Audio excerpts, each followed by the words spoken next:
I'll be busy looking after the baby soon. I won't be able to come home for a while, so try not to miss me too much, okay? My husband said this as he packed his things. I just stood there watching him. He didn't seem to care about how I felt. He kept laughing and humming, asking about our son's baby bottle. But the baby he was talking about wasn't ours.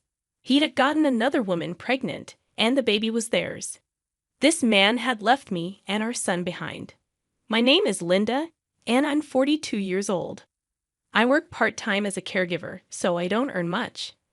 But I'm studying to become a certified nursing assistant.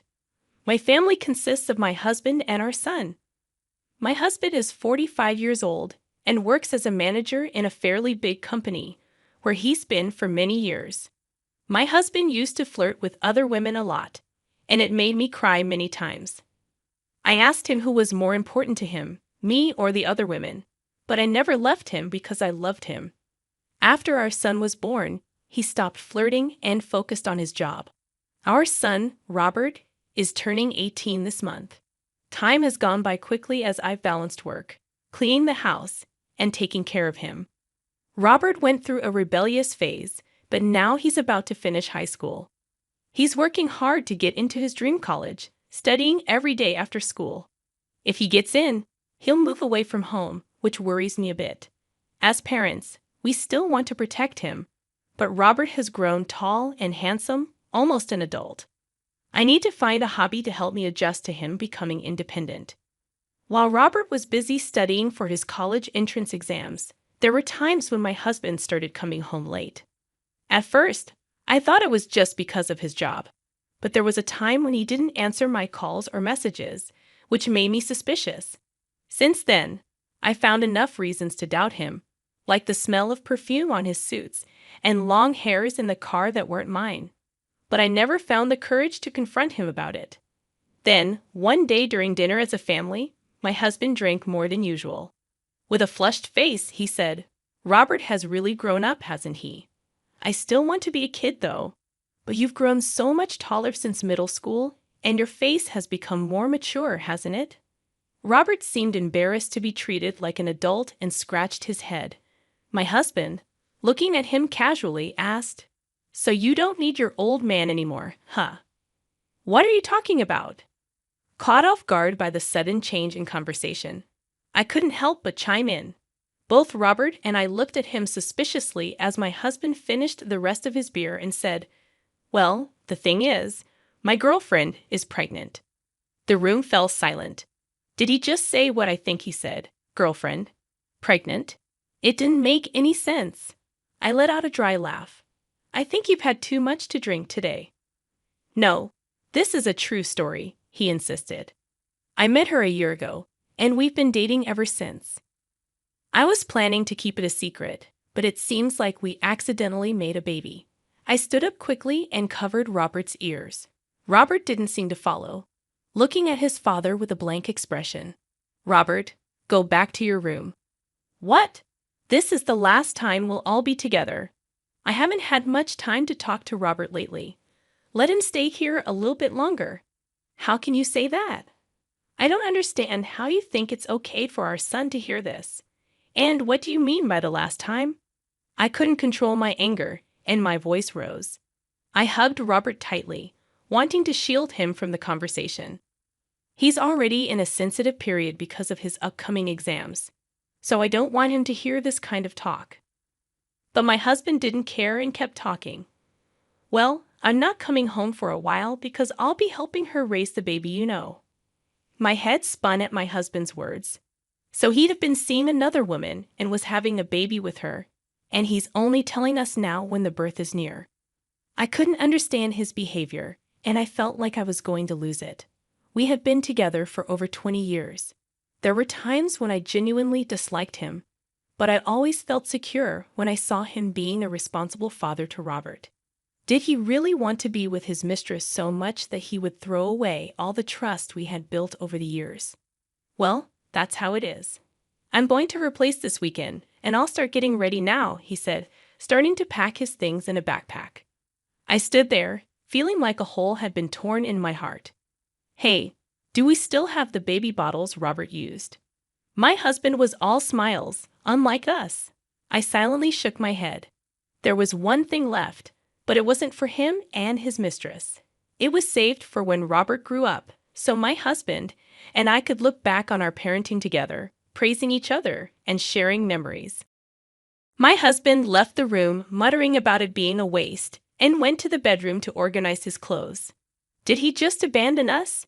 Robert whispered, tears in his eyes, and I couldn't find the words to deny it. 3 days later, my husband was apparently heading to his mistress's place. When I cried that I had actually once believed in him, he said, "I always wanted a second child, but you were always so busy, right? And while we were doing all that, we got older and older. I knew we couldn't have another one." His laugh hurt my heart deeply. Robert, holding back his tears, glared at his father while rubbing my back. "What's with that look? By the time you come back, I won't be here anymore. Are you okay with that? Sure, you're an adult now, right? You've lost your childlike charm, and you're not as cute anymore. I heard my girlfriend's baby is a girl, so I might like her even more than you." Robert lunged at his father. He flinched for a moment, but then glared back at Robert. "Ah, she's so young and cute, unlike you guys. I'm really looking forward to our future together." "Yeah, I get it now. You're the worst, Dad.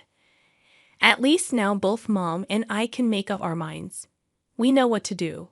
I also spoke up, following Robert. "You should know that there will be no home for you to return to anymore." My husband looked annoyed and quickly let go of Robert's hand. He left without even saying goodbye. Robert held me up as I felt myself getting weaker. We didn't just sit around after we found out about my husband's girlfriend. We started planning what to do next. About 2 weeks later, my husband called. He laughed and said things were going well with their daughter. He even sent a picture of the girlfriend holding the baby, which made me really angry. But without knowing, he gave us proof. I saved the picture and recorded our conversation, amazed at how silly he was. Then, right on time, my husband's girlfriend took the phone. "Are you his wife?" "I'm sorry I took your husband, but we have a child together now. So there's nothing you can do, right?" Yeah, being a parent is a handful. It's good you're cool about it. When your husband talked about you, I thought you were just someone who cried a lot and couldn't handle stuff. But you're not like that at all. That's what he'd been telling his girlfriend about me. Half a year ago, those words would have hurt me a lot, but now they didn't faze me. I didn't love my husband anymore. You knew he was married with a kid, and you still went after him, didn't you? At first, I didn't know he was married. Your husband always took off his wedding ring when we met, so when he finally told me, I was surprised, but it didn't change how I felt about him. "We're meant to be together forever," she said. "It's a good thing they're both clueless," I thought to myself. This would prove that the mistress knew my husband was married but still stayed with him. Her words made me mad, but this evidence would be crucial. If she seemed sorry and upset about the baby, it would have been harder to get back at her. I wished them luck and ended the call. 2 years later, I saw that familiar number on my phone. I took a deep breath before answering. "Hey, how have you been? I'm on my way home, so make sure the house is clean, okay? Didn't I tell you there's no home for you anymore? What are you trying to prove?" My husband sounded frustrated. "Yes, I know I left suddenly, but I can't leave her to raise the child alone, can I? You're a mother too. You should get it." He still doesn't understand. He hasn't changed since that day. But maybe that's a good thing. It makes me sure that Robert and I were right to look out for ourselves. "I think you've got it wrong. There's literally no house for you to come back to." "I sold it," I said, hearing my husband gasp. I decided to explain everything that happened that day 2 years ago to my husband, who seemed clueless. My son and I were figuring out how to get him out of our lives for good. In the middle of it, I realized he might want to come back. But after all he'd done and said, I couldn't live with him anymore. Even our house felt tainted now. When I shared this, Robert calmly asked me, "Isn't this house in your mom's name?" "Yes, we renovated and moved into this house that I inherited from my grandfather," I replied. "In that case, why don't we sell it?" Robert suggested. His suggestion surprised me, but selling the house would make sure my husband couldn't come back. Plus, we could use the money to hire a lawyer and a private investigator for the divorce. Robert had been saving money for months so we could live without worries. With his savings and a bit more, I could move away with him. I agreed to Robert's idea and started getting things ready. Robert worked really hard in his studies and got accepted to a college far away. I also got certified as a nursing assistant, which meant I could earn more and work anywhere. So, we sold the house. We made sure to get permission from my grandfather, who had taken care of me like my parents since mine had passed away early. When I told him about my husband, he was really mad. My grandparents gave us some of their savings to help us start our new life. They insisted, saying they didn't need the money at their age. They handed me an envelope filled with cash, and I was moved to tears by their kindness. With their help, we moved to the state where Robert's college was located. You never cared about what we were doing while Robert was studying for his exams, so I bet you don't know where we live now, I told my husband. You can't trick me like that. My husband's voice got louder, sounding panicked. If you're lying, come prove it yourself. We're busy, so we'll hang up now. Hey, wait. Robert, who had been quietly listening, took the phone from me. Dad, remember what you said? That we don't need you anymore. We agree. We don't need a dad who leaves us for his girlfriend. With a firm tone, Robert told him this, and my husband started crying. Please don't leave me. I know I messed up. I took the phone back, ready to end things. You might not want a divorce, but we're moving forward with it. And did you know? If your girlfriend's baby was conceived during our marriage, you'll have to pay even more in alimony. Better start preparing for that. I hung up without waiting for his reply. He kept calling, but I ignored it. I didn't need any more stress. From now on, my husband would have to deal with the costs of raising his girlfriend's child and paying me alimony. My husband wasn't good at supporting himself, and I always had to clean up after him. He'd leave dirty dishes and laundry everywhere, hardly ever helping around the house. Sometimes he'd proudly take out the trash, but that was rare. I don't think he and his young girlfriend will last long. After speaking my mind, I feel like a weight has been lifted off my chest. I take a deep breath. Robert looks worried about me. I'm okay. I said what I needed to, and I feel much better now. Let's go out and eat something you like today. I force a smile at Robert, even though I'm tired. He still looks worried, but he tries to be cheerful for my sake. Seeing my smiling son debating between steak, sushi, or pizza is absolutely adorable.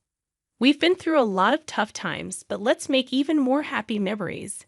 This new place is unfamiliar, but Robert and I will be just fine. I need to work hard to help him become more independent. When I decided to live with him, he was glad to still get my home-cooked meals since he's not great at cooking. But now, having friends over or getting a girlfriend might be awkward with me around. Robert is so caring that he'll always worry about me, and his girlfriend might get tired of it eventually.